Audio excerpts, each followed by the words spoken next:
ಇದು ಮಾರ್ಚರಿಲ್ ಮಲ್ಗಿರೋ ಹೆಣನ ತಪ್ಕೊಂಡಂಗಿರುತ್ತೆ. ಇದೇನೆ ಅವಳೊಂದ್ ವೇಳೆ ಎದ್ದಿದ್ರೆ ಕಿಕ್ಕಾಗಿರೋದು ತಪ್ಕೊಳ್ಳೋದಿಕ್ಕೆ.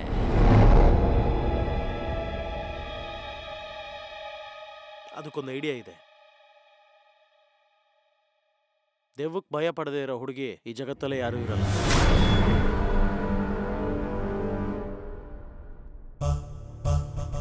Chloroform time over.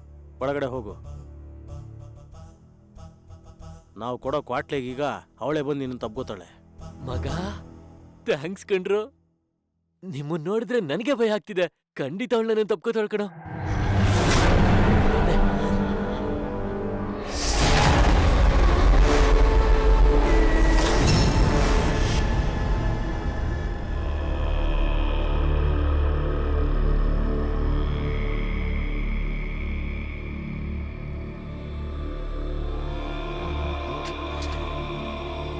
ಅಯ್ಯೋ,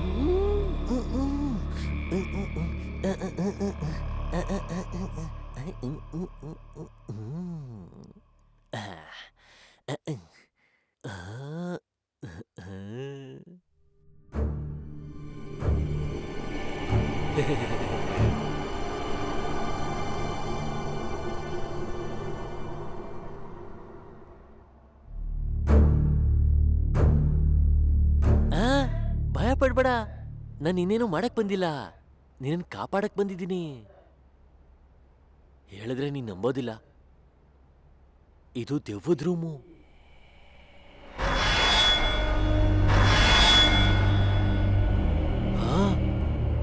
ಪಕ್ಕದಲ್ಲೇ ಸ್ಮಶಾನ ಇದೆ.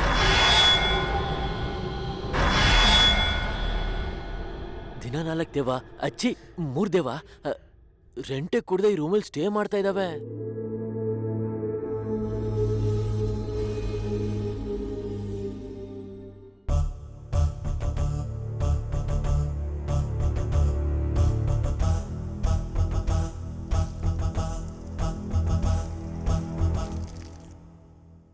ಇದು ದೆವ್ವ ಬರೋ ಟೈಮು. ನೋಡುದ್ಯಾ, ನಾನು ಹೇಳಿಲ್ವಾ, ನಾವೆಲ್ಲ ಮನೆ ಒಳಗೆ ಹೋಗೋಕ್ಕೂ ಮುಂಚೆ ಕಾಲಿನ ಬೆಲೆ ಹೊಡೆದೋಗ್ತೀವಿ. ಆದ್ರೆ ದೆವ್ವಗಳು ಮನೆ ಒಳಗೆ ಬರೋಕ್ಕೂ ಮುಂಚೆ ಕರೆಂಟ್ ತೆಗಿತೇವೆ. ನಿನಗೇನು ಗೊತ್ತು ದೆವ್ವದ ಬಗ್ಗೆ?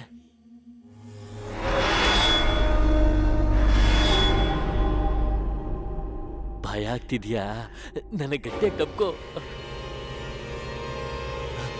ನೋಡು, ಅದೇ ಕಿಟಕಿಯಿಂದಾನೆ ಮೊದಲನೇ ದೇವ ಎಂಟ್ರಿ ಕೊಡುತ್ತೆ.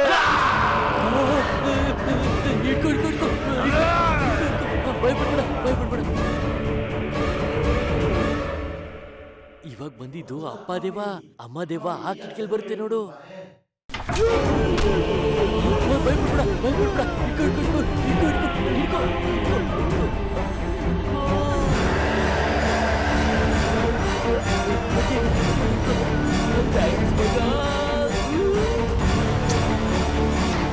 ಹೊಟ್ಟೆ ಎಲ್ಲ ಉರಿತಾ ಇದೆ ಕಣ. ಕಷ್ಟಪಟ್ಟಿದ್ ನಾವು, ಅದ್ರ ಸುಖ ಅನ್ಭವಿಸ್ತಾ ಇರೋದು ಅವನು. ಹೌದಲ್ವಾ? ಬಾ ಬಾ.